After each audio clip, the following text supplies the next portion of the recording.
rien du tout, petite quantité d'urine et grande quantité d'urine. Vous avez bien entendu, ils ont fertilisé certaines parcelles avec de l'urine humaine afin de comparer les rendements. Voilà, donc là on est sur une parcelle qui a été fertilisée à l'engrais chimique. Et ce qui est intéressant d'observer, c'est qu'en fait on ne voit pas de différence entre la parcelle fertilisée à l'engrais chimique et la parcelle qui a été fertilisée à l'urine. L'an dernier, nous avons mené un essai en serre et nous avons constaté que le rendement est le même entre les engrais chimiques et l'urine, c'est-à-dire qu'on produit la même quantité de végétaux avec un engrais chimique ou avec de l'urine humaine. Loufoque? Pas du tout. Dans leur laboratoire, les ingénieurs ont trouvé dans l'urine tous les nutriments nécessaires à une bonne croissance des plantes.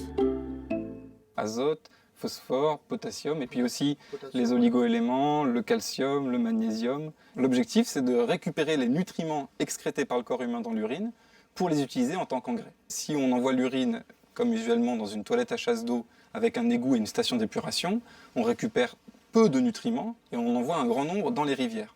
Or, ces nutriments, c'est de la nourriture pour les plantes. Dans les rivières, ça va faire pousser les algues, ce qui va être une pollution de la rivière, alors que sur les champs, ça permettrait de faire pousser les cultures. Au rez-de-chaussée de la fac, un urinoir. Les étudiants de l'école des Ponts ont tous donné de leur personne pour faire avancer la recherche. Les Suisses, eux, ont une longueur d'avance.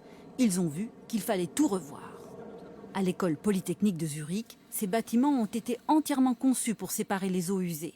Tout est recyclé sur place. Là, vous voyez tous les tuyaux qui séparent tous les différents flux d'eau usée. Vous avez les eaux ménagères, de la cuisine, de la douche, c'est tout séparé. Vous avez un tuyau avec l'urine.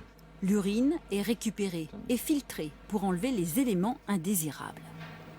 Donc ce filtre, il est très sélectif. Il enlève les longues molécules, les polluants, les médicaments.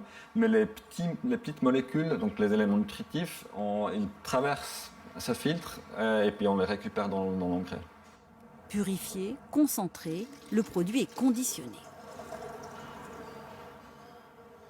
Voilà, grâce au traitement, il n'y a plus d'odeur, plus que des éléments nutritifs. Depuis 2 ans, l'engrais est agréé. Il est même commercialisé en Suisse et au Liechtenstein. En France, ce pépiniériste utilise le produit suisse. Voilà, les oliviers et les palmiers, vraiment, ils adorent. Urine et eau, ils adorent. L'urine au jardin, ça fait des années qu'il l'expérimente. Il a même sa propre recette. Sur Internet, elle a déjà recueilli près de 500 000 vues. Donc là, si on prend l'urine maison, donc à ce moment-là, on prend un verre comme ça qui fait donc 25 centilitres, et on met 2 verres comme ça dans un arrosoir de 10 litres.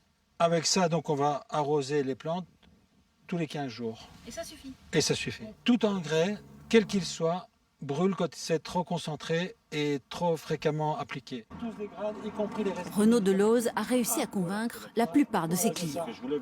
Il n'y a pas de chimie là, c'est nous le chimiste. Donc voilà, pas de problème. Bah, c'est surtout qu'on l'a à portée de main, quoi. On l'a à portée de main.